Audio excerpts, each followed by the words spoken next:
여러분, 스승이라는 말을 들으면 여러분 어떤 느낌을 가지십니까? 군사부 일체라는 말이 있듯이 한 사람이 온전하게 성장하고 온전하게 사람답게 사는 데 있어서는요, 스승은 아주 절대적인 존재입니다.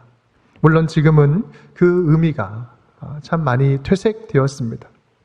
하지만 스승에 대한 가치는요, 우리가 다시 회복해야 할 소중한 가치입니다. 왜냐하면 참된 스승의 가치를 깨달을 때에야 비로소 우리는 참된 제자의 삶을 살아갈 수 있기 때문에 그렇습니다. 우리의 스승은 누굽니까?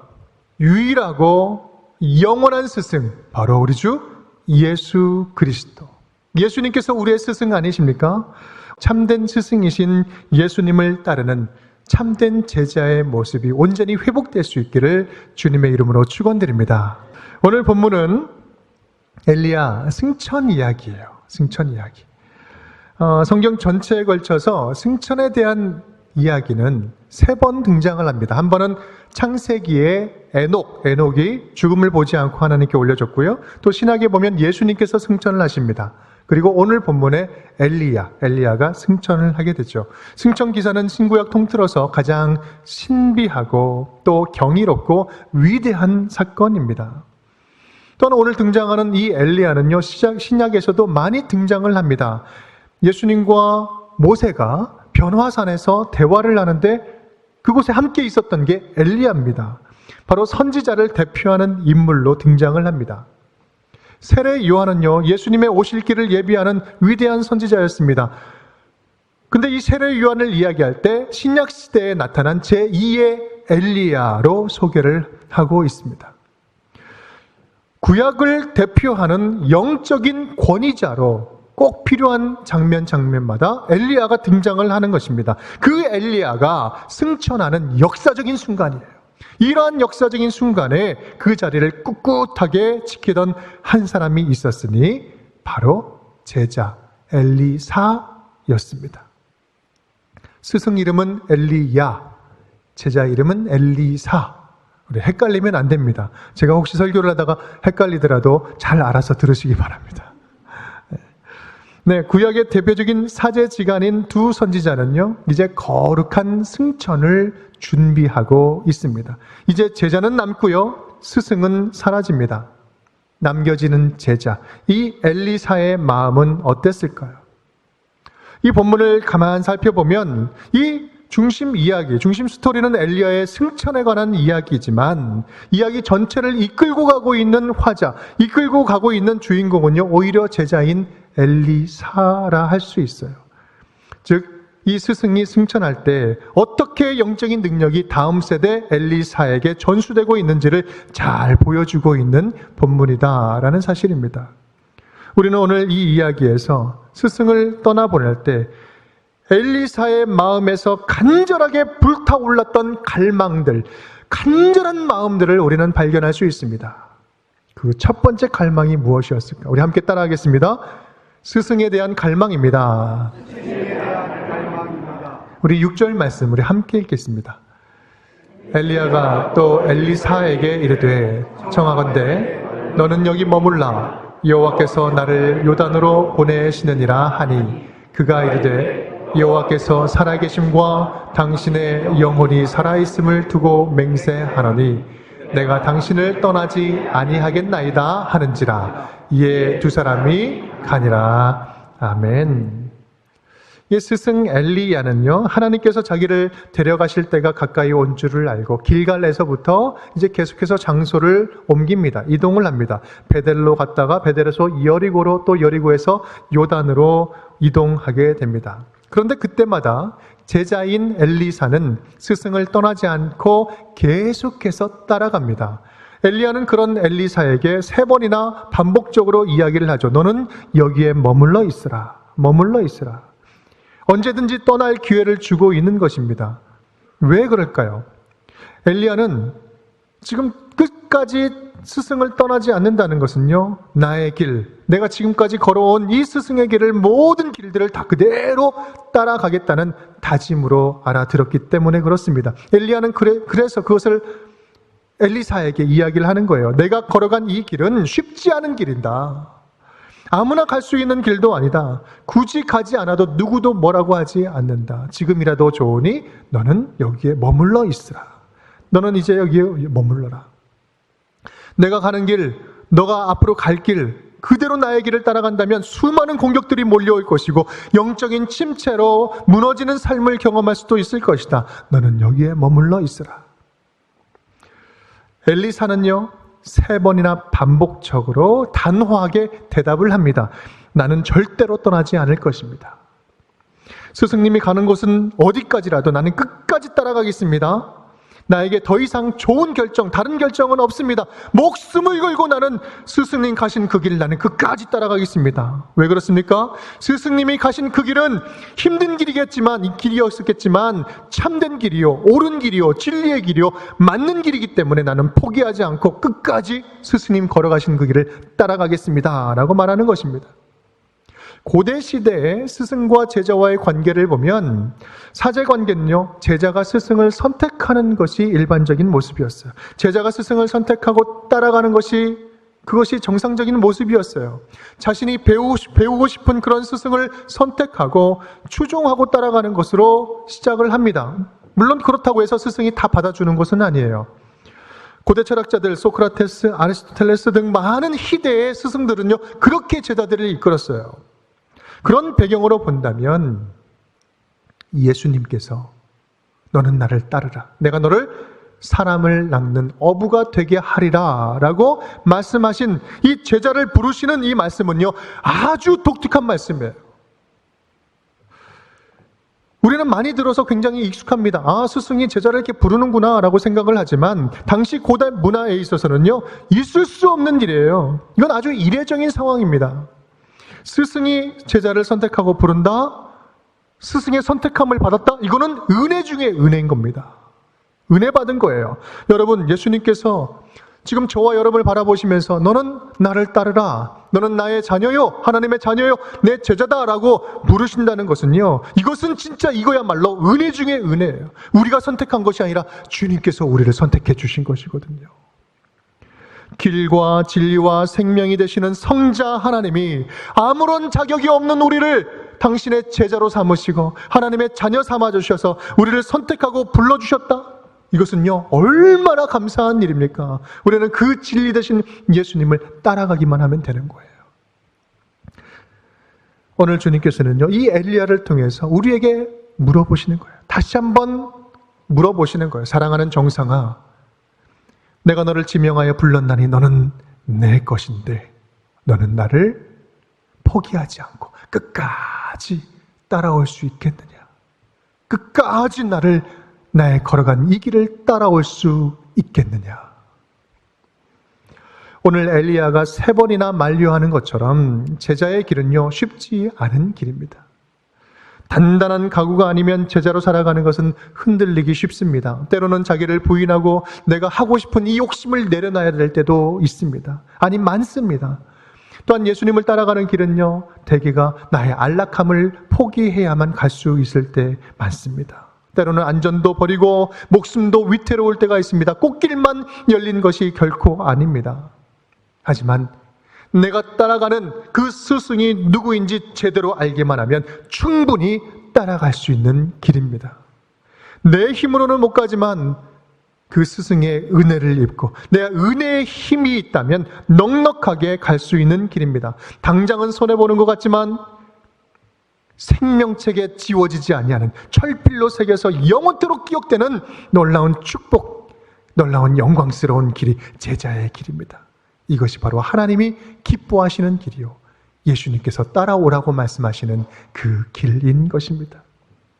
여러분, 신앙을 포기하고 싶을 때가 얼마나 많이 있습니까? 얼마나 예수님의 제자로 살아가는 것이 힘들 때가 있어요. 특히 지금처럼 전 세계와 사회가 혼란스러운 때에 더욱 그렇지 않습니까? 여러분, 잊지 마십시오. 제자의 길은 홀로 걷는 길이 아니라 스승과 함께 걷는 길이라는 사실을 말입니다.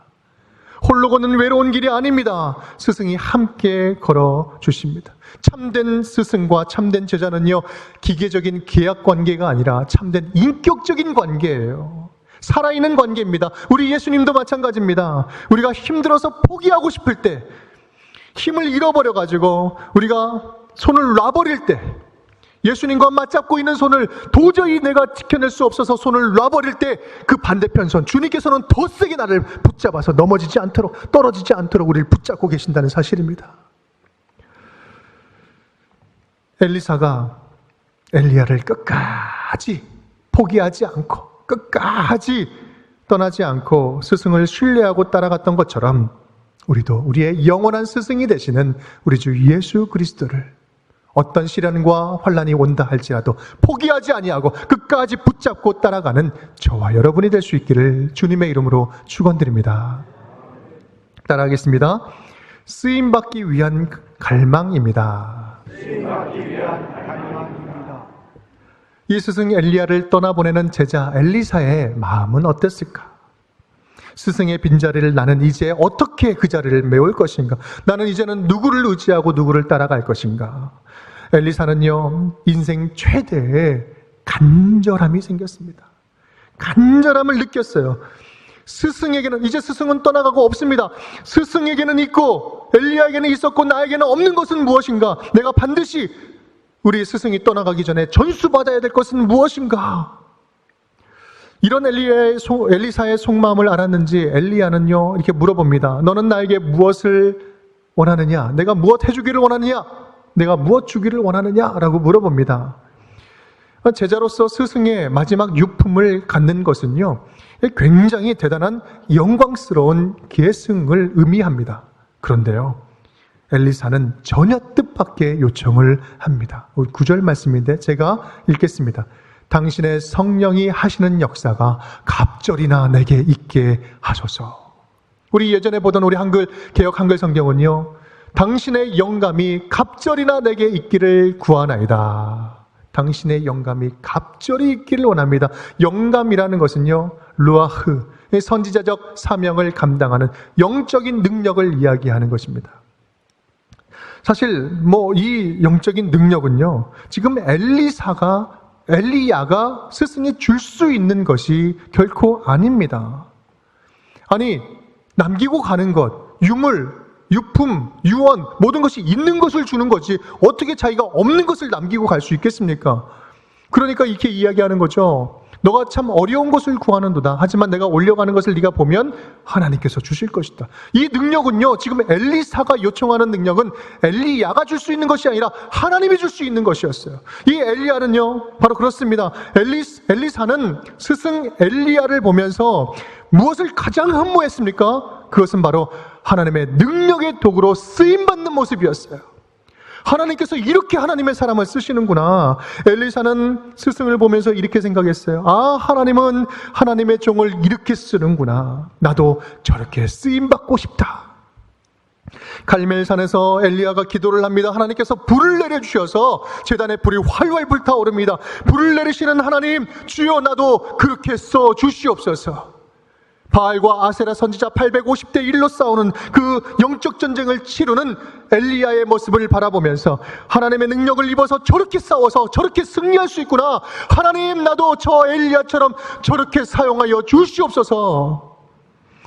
그런데 재미있는 사실은요, 이 엘리사는 지금 갑절의 영감을 요청하고 있어요. 갑절의 영감. 여기서 이야기하는 갑절이 의미하는 것은 무엇일까요?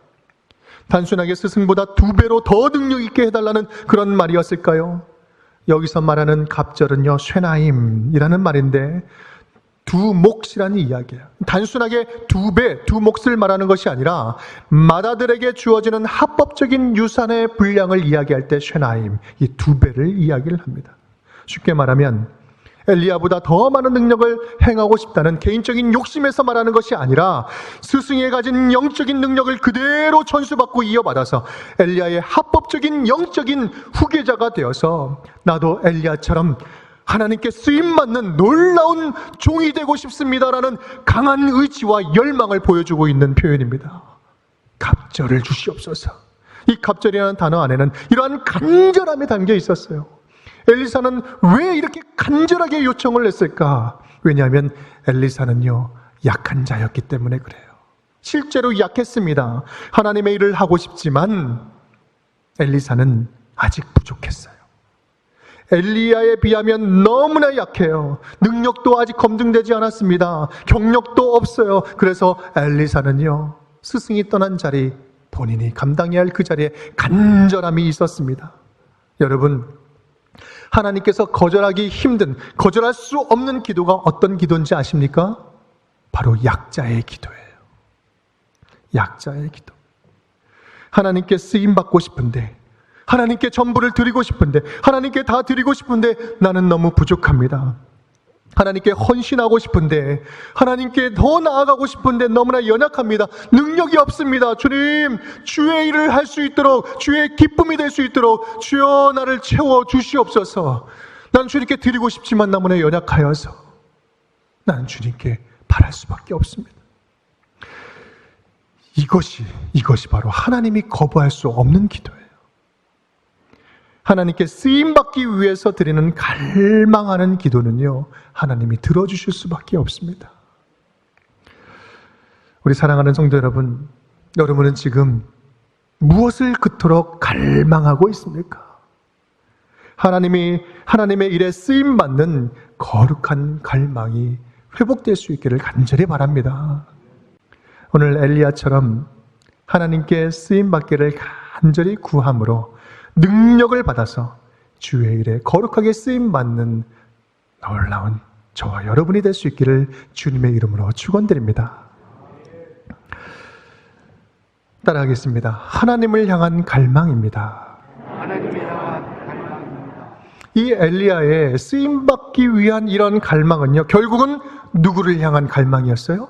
하나님을 향한 갈망이었어요. 하나님 없으면 살 수 없습니다. 하나님이 나의 전부입니다. 라고 붙잡는 갈망이었습니다. 여러분, 신앙이라는 것은요, 믿고 우러른다. 믿고 우러른다는 거예요. 우러른다는 것은 그 우러르는 대상을 향하여서 아주 뜨뜻미지근한 신앙을 모습으로 바라보는 것이 아니라 뜨거운 마음으로, 불같은 마음으로 품고 바라보는 것입니다. 신앙이 그 단어에 담겨져 있는 의미인 것입니다. 엘리사는 하나님을 향해서 뜨거운 열망을 가지고 있었어요. 우리 열왕기상 19장 말씀, 우리 함께 3절 말씀인데 우리 함께 읽도록 하겠습니다. 엘리야가 거기서 떠나 사밧의 아들 엘리사를 만나니 그가 12겨릿소를 앞세우고 밭을 가는데 자기는 12째 겨릿소와 함께 있더라. 엘리야가 그리로 건너가서 겉옷을 그 위에 던졌더니 그가 소를 버리고 엘리야에게로 달려가서 이르되 청하건대 나를 내 부모와 입맞추게 하소서. 그리한 후에 내가 당신을 따르리이다. 엘리야가 그에게 이르되 돌아가라. 내가 네게 어떻게 행하였느냐 하니라.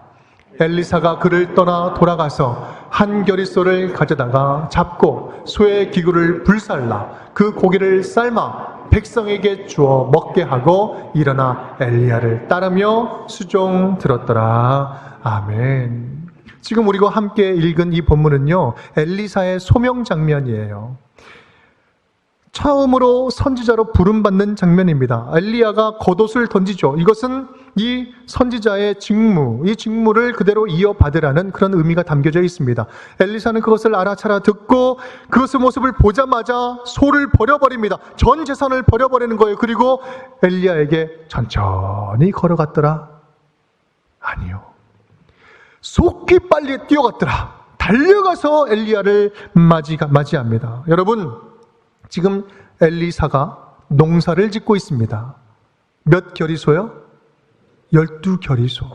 한 겨리가 몇 마리입니까? 2마리. 그러면은 지금 한 번에 농사를 몰고 가는데 12마리의 소를 한꺼번에 몰고 농사를 짓고 있는 거예요. 여러분, 12마리의 소를 한꺼번에 몰고 농사 짓는 모습을 종종 보십니까? 아니에요. 굉장히 이례적인 거예요. 엄청난 재력가였습니다. 하지만 하나님의 종 엘리사는요, 하나님의 종 선지자로 부름받을 때 모든 것을 다 버려두고 하나님을 따릅니다. 그는 즉각적으로 반응해요. 고민하지 않습니다. 왜 그렇습니까? 하나님을 향한, 하나님을 위한, 하나님 나라를 향한 강한 열망이 있었기 때문에 그렇습니다. 뿐만 아니라 그는 한 겨릿소를 불태워요. 한 겨리면 2마리를 잡았다는 이야기예요. 그리고 소몰던 모든 기구들을 다 불살라버립니다. 자신을 태우고 재산을 태우고 자신의 모든 과거를 다 불태워서 불타는 마음으로 엘리야에게 달려가고 하나님께로 달려가고 있었던 것입니다. 오늘 본문에서 엘리야가 승천하여 떠나갈 때 엘리사는요, 이 이스라엘을 향한 하나님의 그 뜨거운 마음을 생각하니까 자신의 마음도 함께 불타올랐던 거예요.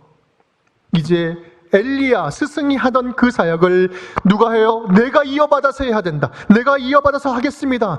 거룩한 하나님 나라의 거룩한 사명을 가슴에 품게 된 것입니다. 이스라엘 왕조는 지금 죽어가고 있었어요. 스승 엘리야는 누구를 상대합니까? 아합과, 이스라엘에서 제일 악했던 왕 아합과 이세벨을 상대했던 자였습니다. 바알과 아세라를 섬기는 우상숭배가 전 나라에 팽배했어요. 북이스라엘의 아하시아 왕과 남유다의 여호람 왕은요, 마치 경쟁이나 하듯이 패역한 길로 치닫고 접어들고 있습니다. 주변 국가 모압과 아람은요, 계속해서 위협하고 있어요. 나라는 흉년이 들었어요. 지금 이 나라 이 땅이 죽어가고 있어요. 그 죽어가는 모습을 보면서 엘리사는 이 거룩한 사명, 하나님 나라를, 하나님을 향한 열정을 가지고 하나님 나라를 이 땅에 세우는 거룩한 사명을 가슴에 품고 있는 것입니다. 14절 말씀을 보면 엘리사가 그 능력을 입고 엘리야의 겉옷을 칠 때 물이 갈라져요. 그도 물을 치매 물이 이리저리 갈라지고 엘리사가 건너니라. 스승 엘리야의 권능이 엘리사에게 이어지고 있는 것입니다. 하나님의 나라가 이어지는 거예요. 하나님 나라의 역사가 이루어지는 것입니다. 이건 단순한 기적이 아니에요. 홍해 사건에서 물이 갈라졌습니다. 여호수아에서 처음으로 요단강 들어갈 때 물이 갈라졌어요. 그리고 조금 전에 앞에서 엘리야가 물을 칠 때 물이 갈라졌어요. 이제 그 거룩한 능력이 갑절의 영감이 되어서 엘리사에게 전수되고 있는 것입니다. 이것은 바로 하나님의 나라 역사가 계승되고 있는 것입니다. 사랑하는 성도 여러분, 그 놀라운 하나님 나라의 역사가 바로 지금 저와 여러분에게 이어지고 있다는 사실을 기억하시기를 바랍니다. 왜 그렇습니까? 우리가 믿고 따르는 예수 그리스도, 우리의 스승이신 예수 그리스도가 왜 오셨어요? 바로 이 땅에 하나님의 나라를 세우고 성취하기 위해서 오셨기 때문에 그렇습니다. 그 예수님을 따르는 우리는요, 우리의 사명이 무엇입니까? 이 땅 가운데 하나님의 나라를 세우는 것이에요. 우리가 어디를 가든지 하나님 나라를 세우는 것입니다. 우리 가정이 천국이 되게 하는 것이고, 어디를 가든지 하나님의 통치가 임하도록 하나님의 말씀으로 살아가는 것입니다. 우리의 직장이 하나님의 나라가 되는 것이고, 우리가 가는 곳곳마다 하나님의 살아계심을 선포하는 것이 바로 우리가 살아가야 할 사명인 것입니다. 이 사명에 대한 열망, 갈망이 얼마나 있습니까? 여러분 안에 이 열정이 무엇입니까? 어떤 갈망이 있습니까? 어떤 열정이 있습니까? 오늘 이 엘리사를 바라보면서 우리가 회복해야 할 것, 하나님 나라를 향한, 하나님을 향한 그 열정이 다시 회복될 수 있기를 간절히 축복합니다. 주님께서 오늘 그 말씀 주시려고 오늘 엘리사를 우리에게 보내주셨어요. 다시 한번 네 안에 있는 나를 향한 갈망, 예수 그리스도를 끝까지 붙잡는 그런 갈망, 쓰임받기를 간절히 원하는 그 갈망, 다시 한번 회복되기를 원한다. 나의 제자로서 나를 따라오너라. 오늘 주시는 이 말씀 붙잡고 주님을 더욱더 굳세게 붙잡고 끝까지 따라가는 저와 여러분이 될 수 있기를 주님의 이름으로 축원드립니다.